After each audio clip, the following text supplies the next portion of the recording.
Now, many of us associate heroin addiction with marginalised communities, but one middle-class mother who was a teacher has not one but two sons became addicted to heroin with tragic circumstances. She's here with us, Elizabeth Burton Phillips. Thank you so much for coming in and talking to us today. Your twin boys. That's right, yes. Yes, and they were doing well, and you had, as we said there, you had a good job in a private school. Yes. And what age were your kids at that stage? 13. 13 years old. Yes, yeah. So they were going on with their lives. You had them in a private school as well. You That's thought right. for the best education. And tell us what happened from there. Well, like a lot of young people, they started smoking the odd cigarette, and before they knew where they were, cannabis was on the scene, freely offered to them by people who sell it to kids, and they started on a road of experimenting now and again with drugs, and by the time they were 18, they were offered a heroin spliff and accepted it. When did you realise that there was a problem there? Did you see any of the signs beforehand with the cannabis and stuff like that? No. No. That's one of the things that I would say is really very important, and I would want to alert your viewers to noticing what the signs are, because I didn't know any of the signs of drugs. Because you didn't know anything about drugs? I didn't know anything about drugs. But also you're thinking the kids are going to a private school. Yes. It's a good school. Surely to God there's nothing like that there. Absolutely, that's right. And what I've learned, of course, is that drug addiction cuts across all stratas of society, and I certainly knew when I was teaching, and I actually used to teach what I call paper drug education, and I used to associate it with somebody else, but I never knew who that somebody else was. There was no face with it. No, yeah. But it certainly didn't connect with my life and the teaching work that I did. Were the boys, did they hang around with the same kind of groups? Because they were twins, they were at the same age, obviously. Yes. And did one start first, or do you know how they got onto the heroin? It was really in a group that somebody kind of groomed them in a way, who broke into the group, and actually 10 of them ended up as heroin addicts. 10? 10 of them. Of the same group? Of the same group, yes. And I think 5 of them still are, all these years on now, yes. Yeah. How long were they on heroin before you realised, Elizabeth? You start to realise very quickly when they lose jobs, their personalities change, they become secretive, they start But you could to be saying to steal. yourself, this is like any ordinary teenager, because we were all like that at some stage. Yes, except they begin to have what I call the face of addiction, which is a very ill face. Can we show the first photo of the two guys here, and then show the later photos? Here they are. What age were they there? This photograph was taken just before actually on their 27th birthday, and both of them were at that point many years into heroin addiction, but trying to get themselves off it. Okay. Working with the doctors on what's known as a Subutex program. Okay, trying let's to get themselves off take it. a look at the next shot here. There's a huge difference there, Elizabeth, isn't there? That's right. That's the point of injecting heroin. They've gone from smoking a spliff with heroin to chasing the dragon to injecting heroin. And that's the thing about Class A addiction, is that you're always chasing the bigger hit.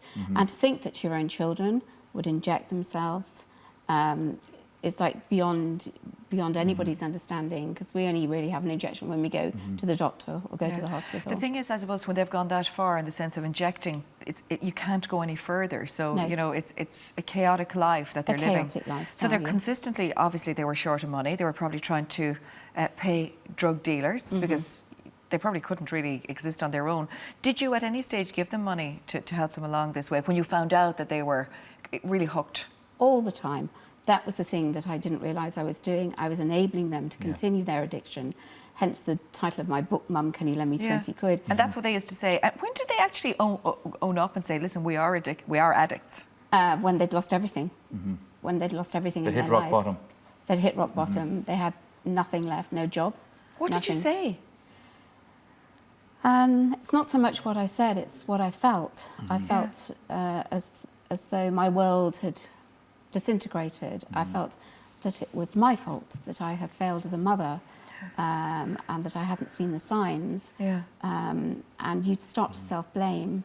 But what you don't realise until you go through this process is that addiction consumes a person's life and you can't fix it for them. That's what I mean, and that's why you yeah. had to pull back probably, did you? Yes, that's right. At a certain stage. Yes, you have to.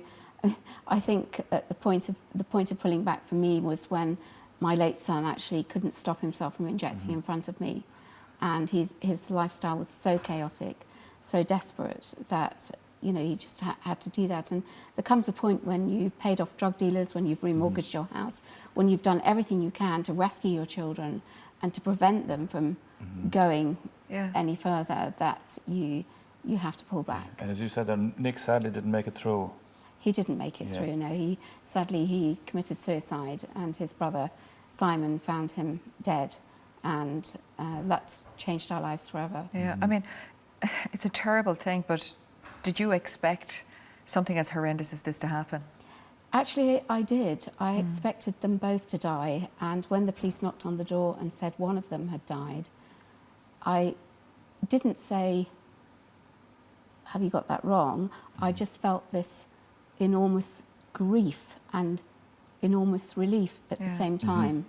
And that was very hard to deal with. It was a cataclysmic thing, but it had to happen maybe for Simon to actually stop everything and say, enough.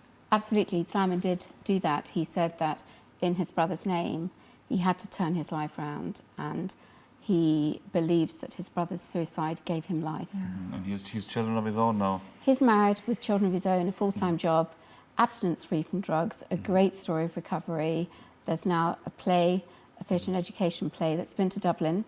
Yeah, this is about the book, though. This is about your book, Yes, this has been adapted from the book, and we were so privileged to be invited to perform at I believe you're coming Christ back Church to Ireland as Cathedral. well, aren't you? Yes, I believe we are. We are coming back hopefully to meet some of the prison governors. And the play basically, would it kind of just send out messages to moms and dads out there to just have a look at this? If you see any of these signs, is there a bit of education thrown into it as well? There's more than education into it. It's absolutely adapted from the book. So it shows the most important thing about it is it shows the impact on the families, the ripple effect on the families, the pain that the parents go through, the desperation that they go through, the desire to do anything they can to make their children well.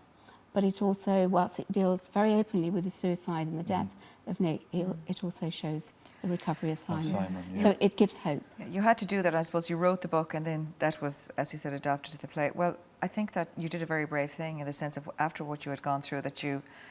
do you feel in some way that writing the book helped you yourself as a mother as well to understand it a bit better?